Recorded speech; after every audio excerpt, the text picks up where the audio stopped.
Good morning દોસ્તો, online lecture વિડીયોમાં આપનું હાર્દિક સ્વાગત છે ગુરુકુળ પરિવાર તરફથી। તો આજે આપણે શીખવાના છીએ યુનિટ નંબર 6 જે 12 માં બાયોલોજીના અંદર પહેલું પ્રકરણ એ યુનિટનું છે, એ છે સજીવોમાં પ્રજનન। અને એમાં જે આજનો વિષયાંક છે એના વિશે આપણે વાત કરવાના છીએ કે સજીવોના અંદર જે જીવનકાળ છે એના વિશે આપણે ચર્ચા આજે કરવાના છીએ। તો દોસ્તો, આ વિષયાંકમાં આપણે શીખવાના છે કે સજીવોનો જીવનકાળ એટલે શું છે અને અલગ અલગ સજીવોનો જે જીવનકાળ હોય છે એ કેટલો હોય છે। હવે આ વિષયાંક વિશે વાત કરતા પહેલા આપણે કેટલાક મુદ્દાઓની અહીંયા ચર્ચા કરી લઈએ। જેમ કે જીવનકાળ, કોઈ પણ સજીવનો જીવનકાળ એટલે શું છે। ઉદાહરણ તરીકે તમને ખબર હશે કે મનુષ્ય જે છે અથવા માનવ જે છે એ 60 વર્ષ સુધી જીવી શકે છે। તો આપણે એવું કહી શકીએ કે માનવનો જે જીવનકાળ છે એ 60 વર્ષનો છે।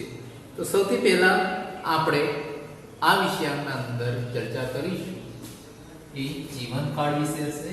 જીવનકાળની વ્યાખ્યા કે સજીવો ના અંદર જીવનકાળ એટલે શું, અથવા એવું પણ કહી શકાય કે સજીવોના જીવનકાળની વ્યાખ્યા આપો। તો સજીવોના જીવનકાળની વ્યાખ્યા વિશે આપણે વાત કરીએ તો કોઈ પણ સજીવના જન્મથી લઈને તેના કુદરતી મૃત્યુ સુધીનો સમયગાળો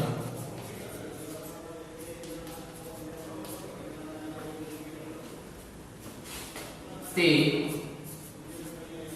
સજીવનો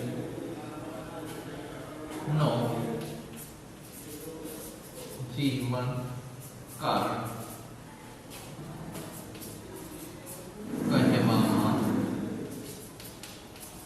આવે છે।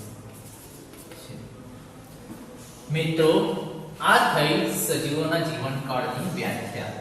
તો વ્યાખ્યાના અંદર ખાસ એ તમારે યાદ રાખવાનું છે કે જન્મથી લઈને કોઈ પણ સજીવના જન્મથી લઈને કુદરતી મૃત્યુ સુધીના જે સમયગાળો છે તે સજીવનો જીવનકાળ કહેવામાં આવે છે। તો અહીંયા દોસ્તો, જન્મ તો તમને ખબર જ છે કે કોઈ પણ સજીવનો જન્મ ક્યારે થાય છે અને જે જન્મ છે એના સમયથી લઈને કુદરતી મૃત્યુનો જે સમયગાળો છે। તો કુદરતી મૃત્યુ એટલે શું આપણે સમજીશું। કુદરતી મૃત્યુ તો સજીવોના અંદર અમુક ઉંમર પછી તેની મૃત્યુ જોવા મળે છે। તો આ જે મૃત્યુ છે એને કુદરતી મૃત્યુ કહીશું આપણે। તો કુદરતી મૃત્યુ કેવી રીતે થાય છે એ આપણે જોઈશું કે કોઈ પણ સજીવ જે છે તેના જીવનકાળમાં ત્રણ તબક્કા જોવા મળે છે। પહેલો તબક્કો છે એ તબક્કાને કહેવાય પૂર્વ પ્રજનની અવસ્થા। બીજો તબક્કો છે એને કહેવાય પ્રજનની અને જે ત્રીજો તબક્કો છે એને કહેવાય વૃદ્ધાવસ્થા.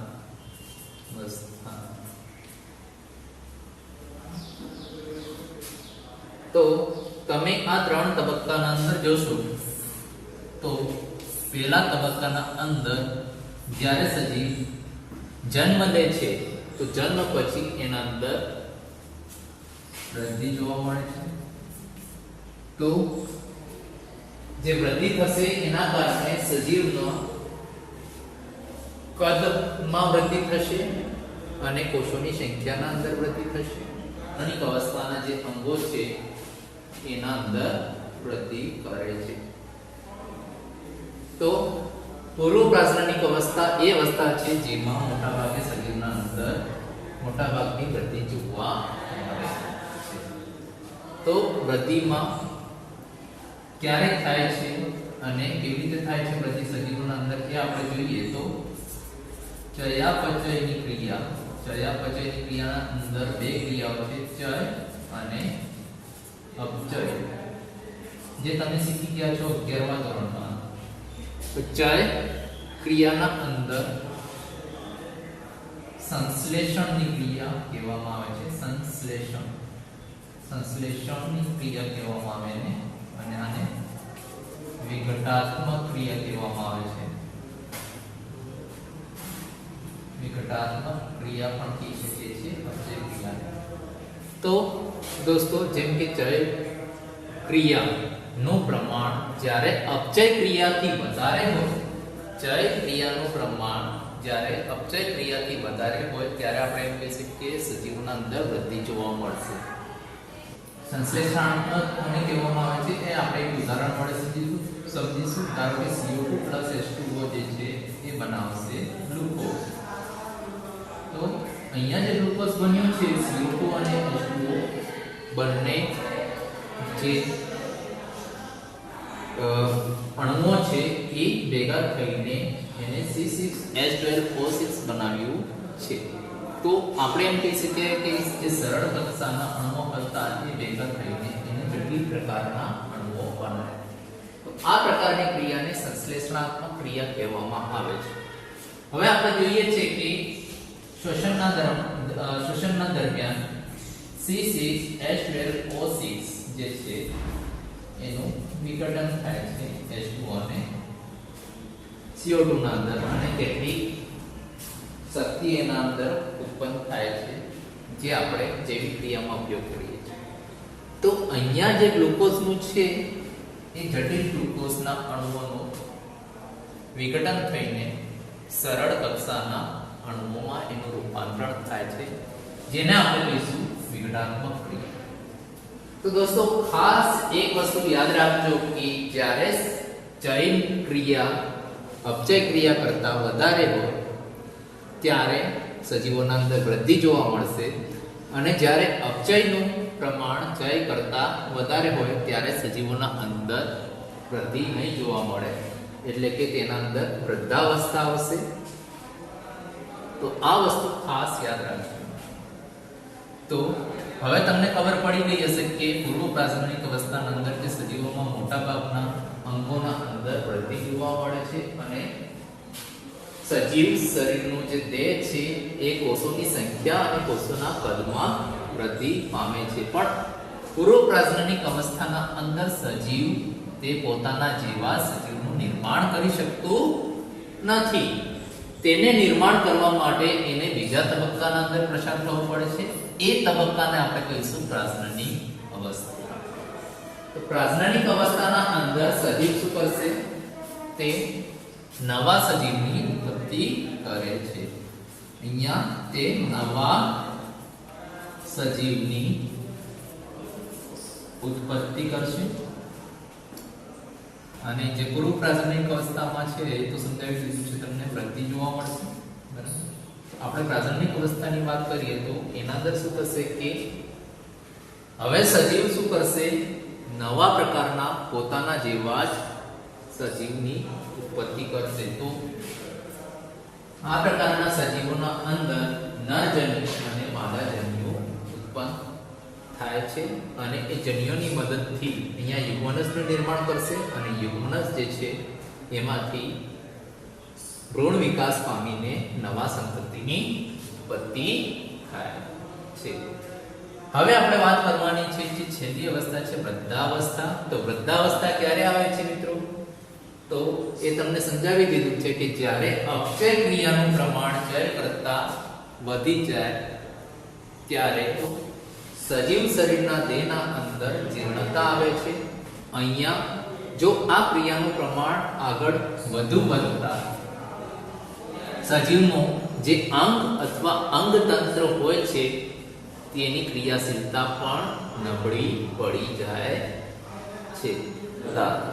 આગળ હજી વધતા તે અંગ અથવા અંગતંત્ર બંધ થઈ જાય છે, જે કાર્ય આના પછી કરતું જ નથી એ રીતના બંધ થાય છે. ત્યારે આપણે એમ કહીએ છીએ કે સજીવનું મૃત્યુ થયું છે. અને આ પ્રકારનું જે મૃત્યુ છે એને આપણે કુદરતી મૃત્યુ કહીશું.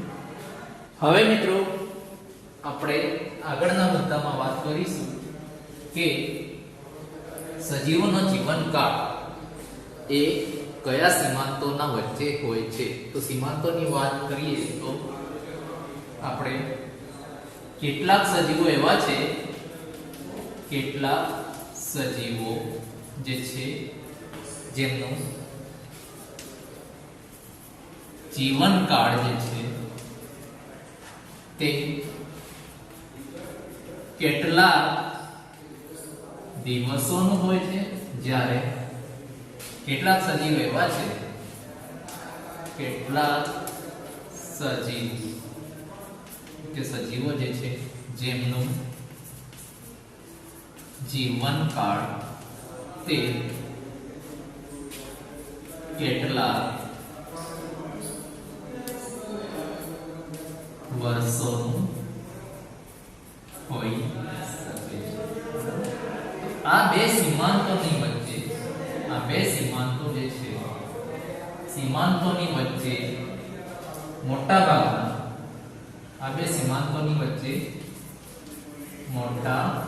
ભાગના સજીવોનું જીવનકાળ જોવા મળે છે. તો આ મુદ્દાને સમજવા માટે આપણે બે ઉદાહરણ લઈએ છીએ. સૌથી પહેલું આપણે મેં માખીની વાત કરીએ તો મેં માખીનું જે જીવનકાળ છે એ માત્ર એક દિવસનું છે. ઉદાહરણ તરીકે બીજી વાત કરીએ આપણે ફળમાખીની વાત કરીએ તો એનું જે જીવનકાળ છે તે છે 30 દિવસોનું હોય છે. તો મિત્રો હવે જે આ મેફ્લાય છે એનું જીવનકાળ માત્ર એક જ દિવસ છે. તો એક જ દિવસના અંદર જે જીવનકાળના 3 તબક્કા છે, પૂર્વ પ્રાજ્ઞાનિક અવસ્થા, પ્રાજ્ઞાનિક અવસ્થા અને વૃદ્ધાવસ્થા, તો આ 3 તબક્કા જે છે એ મેમાંથી માત્ર એક જ દિવસમાં પૂરું કરશે અને અંતમાં તેનું કુદરતી મૃત્યુ થાય છે. જ્યારે ફળમાખીના અંદર શું થશે કે તેનો જીવનકાળ 30 દિવસોનો હોય છે. તો 30 દિવસોના અંદર એના જે જીવનકાળના તબક્કા છે પૂર્વ પ્રાજ્ઞાનિક અવસ્થા, પ્રાજ્ઞાનિક અવસ્થા અને વૃદ્ધાવસ્થા, અને અંતે જે એનું મૃત્યુ થશે કુદરતી મૃત્યુ, તો એનો જે સમયગાળો હશે એ 30 દિવસોનો જોવા મળે છે. હવે આપણે બીજા ઉદાહરણની વાત કરીએ તો સિકોયા નામની વનસ્પતિ છે. તો સિકોયા નામની વનસ્પતિ છે એ છે અનાવૃત બીજધારી વનસ્પતિ છે.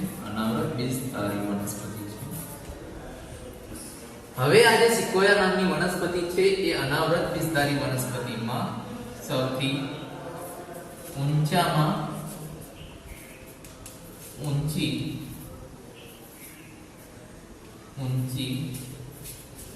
વનસ્પતિ છે. તમે આગળના ધોરણમાં ભણી ગયો છો 11માં વનસ્પતિનું વર્ગીકરણમાં. તો સિકોયા નામની વનસ્પતિ છે એ અનાવૃત વિસ્તારી વનસ્પતિ છે અને તે ઊંચામાં ઊંચી વનસ્પતિ છે અનાવૃત વિસ્તારીમાં. હવે તેનું જે જીવનકાળ છે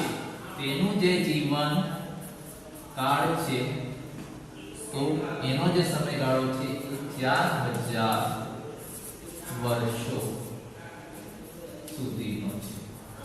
બરાબર. તો સિકોયા નામની વનસ્પતિનો જે જીવનકાળ છે એ 4000 વર્ષોનો છે. જ્યારે કે તમે આ ઉદાહરણમાં જોયું કે પળમાખીનું જીવનકાળ માત્ર 30 દિવસોનું છે અને મેમાખીનું માત્ર 1 દિવસનું છે. તો મિત્રો આ બે ઉદાહરણો વડે જે છે સિકોયા નામની વનસ્પતિ અને બીજું ઉદાહરણ છે એ મેમાખી અને ફળમાખીનું ઉદાહરણ છે. તો આ ઉદાહરણો વડે આપણે કહી શકાય છે કે કેટલાક સજીવોનો જે જીવનકાળ હોય છે તે કેટલાક દિવસોનો હશે અને કેટલાક સજીવોનો જેમનું જીવનકાળ તે કેટલાક વર્ષોનો હોઈ શકે છે. તો આ બે સીમાંતોના વચ્ચે મોટાભાગના સજીવોનું જીવનકાળ જોવા મળે છે.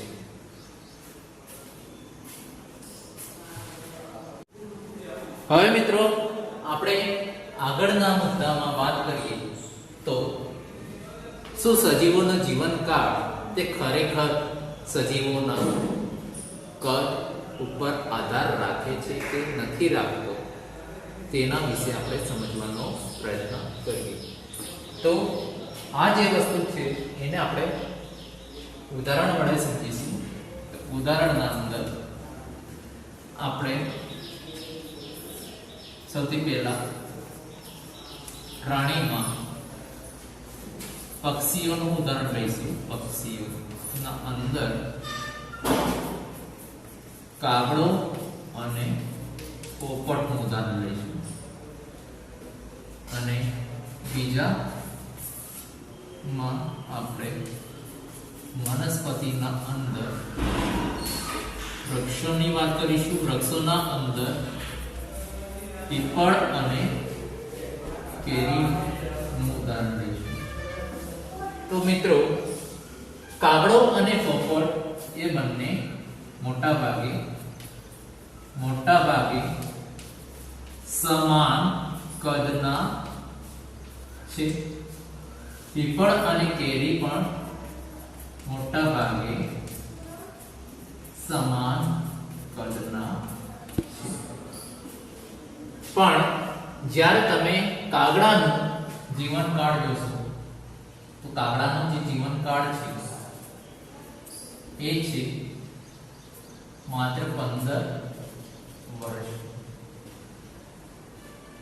વર્ષોનું છે અને જે પોપટનું જીવનકાળ છે એ છે 140 વર્ષોનું છે. તો મિત્રો આપણે પ્રાણીના ઉદાહરણમાં બે પક્ષીઓની વાત કરી, કાગડો અને પોપટ. તો કાગડો અને પોપટ બંને મોટાભાગે સમાન કદના છે પણ તેનું જીવનકાળ જોશો તો કાગડાનો જીવનકાળ છે એ 15 વર્ષોનું હોય છે જ્યારે કે પોપટનો જીવનકાળ 140 વર્ષોનો હોય છે. તો એમના કદ મોટાભાગે સમાન છે પણ તેના જીવનકાળના અંદર મોટો તફાવત જોવા મળે છે. હવે આપણે વનસ્પતિની વાત કરીએ તો વૃક્ષોના અંદર પીપળ અને કેરીના વૃક્ષોની વાત કરીએ તો તેમના કદ મોટાભાગે સમાન છે પણ કેરીનું જે જીવનકાળ છે તે પીપળના વૃક્ષ કરતા ઘણું ઓછું છે. એટલે કે આ બંનેના જીવનકાળમાં મોટો તફાવત જોવા મળે છે. તો સામાન્ય રીતે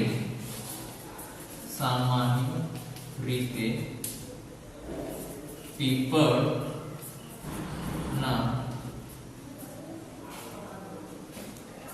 વૃક્ષનું જીવનકાળ તે કેરીના વૃક્ષ કરતા ઘણો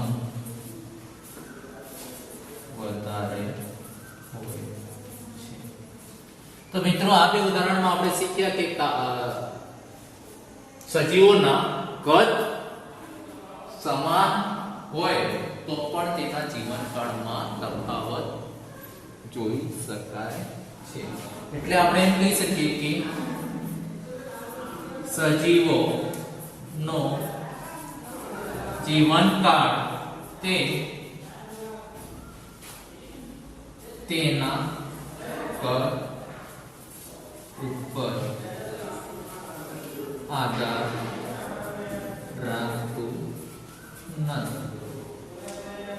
તો દોસ્તો પ્રશ્ન આ રીતના આવી શકે છે કે સજીવોનો જીવનકાળ તે તેમના કદ ઉપર આધાર રાખતું નથી. ઉદાહરણ વડે સમજાવો. તો તમારે આ ઉદાહરણો સમજાવીને એને વ્યવસ્થિત રીતે તમારે ત્યાં જવાબમાં લખવાનું રહેશે. હવે દોસ્તો આપણે આગળના મુદ્દામાં વાત કરીએ તો કોઈ પણ સજીવ તે અમર નથી. બધા સજીવોનું મૃત્યુ જે છે તે નિશ્ચિત છે. હવે આમાં એક અપવાદ આપેલું છે એનસીઆરટી બુકમાં. અપવાદ રૂપે જે છે એક કોષીય સજીવ. તો એક કોષીય સજીવ જે છે તેનું કુદરતી મૃત્યુ શક્ય નથી. હવે આપણે સમજવાનો પ્રયત્ન કરીશું કે એક કોષી સજીવનું કુદરતી મૃત્યુ કેમ શક્ય નથી. તો આપણે એક ઉદાહરણ લઈએ છીએ અહીંયા અમીબાનું.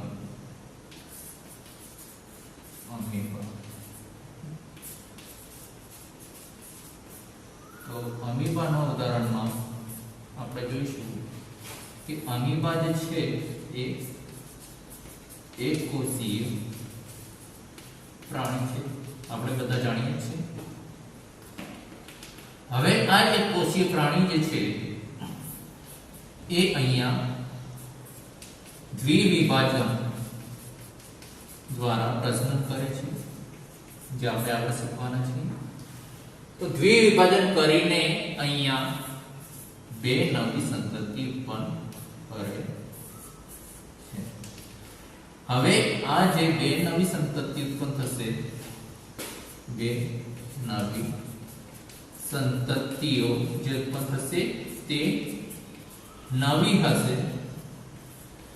એટલે કે આના અંદર કોઈ પિત્ર નહીં હોય હશે. આમાં પિત્ર અને નવી સંતતિ ના ફેરફારો જોવા નહીં મળે. તો આપણે એમ કહી શકીએ છીએ કે અમીબાનું કુદરતી મૃત્યુ શક્ય નથી. તો હવે આપણે સમજી ગયા છે કે એક કોષી પ્રાણી અમીબાના અંદર જ્યારે પિતૃકોષ અથવા પિતૃ પ્રાણીનું જ્યારે દ્વિવિભાજન થાય છે, સમાન ભાગમાં દ્વિવિભાજન થાય છે, દ્વિવિભાજન દ્વારા તેમાં પ્રજનન જોવા મળે છે. તો આ પિતૃ સજીવના બે સમાન કદના અંદર વિભાજન થતા બે નવી સંતતિ ઉત્પન્ન થાય છે. તો આ જે બે નવી સંતતિ ઉત્પન્ન થશે એ બંને નવી હશે. એટલે કે બંને સંતતિ તરીકે જે વર્તે છે એમાં બંનેમાંથી કોઈ પિતૃ નહીં હોય, બંને નવી સંતતિ હશે. તો એના કારણે આપણે એવું કહી શકાય છે કે અમીબાનું કુદરતી મૃત્યુ શક્ય નથી. હવે મિત્રો એક બીજી વસ્તુ યાદ રાખો કે અહીંયા અમીબાનું કુદરતી મૃત્યુ શક્ય નથી, પણ તેનું મૃત્યુ તો શક્ય છે.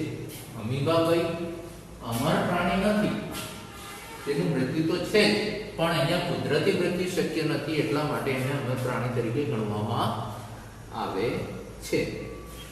ધારો કે તમે અમીબાને ગરમ કરો બર્નર ઉપર અથવા તેના ફિઝિયોલોજીકલ કન્ડિશનના અંદર તમે કંઈક ચેન્જ કરો pH ના અંદર તો પણ તેનું મૃત્યુ શક્ય છે. પણ અહીંયા કુદરતી મૃત્યુ એનું જોવા મળતું નથી. આ વસ્તુ ખાસ યાદ રાખજો.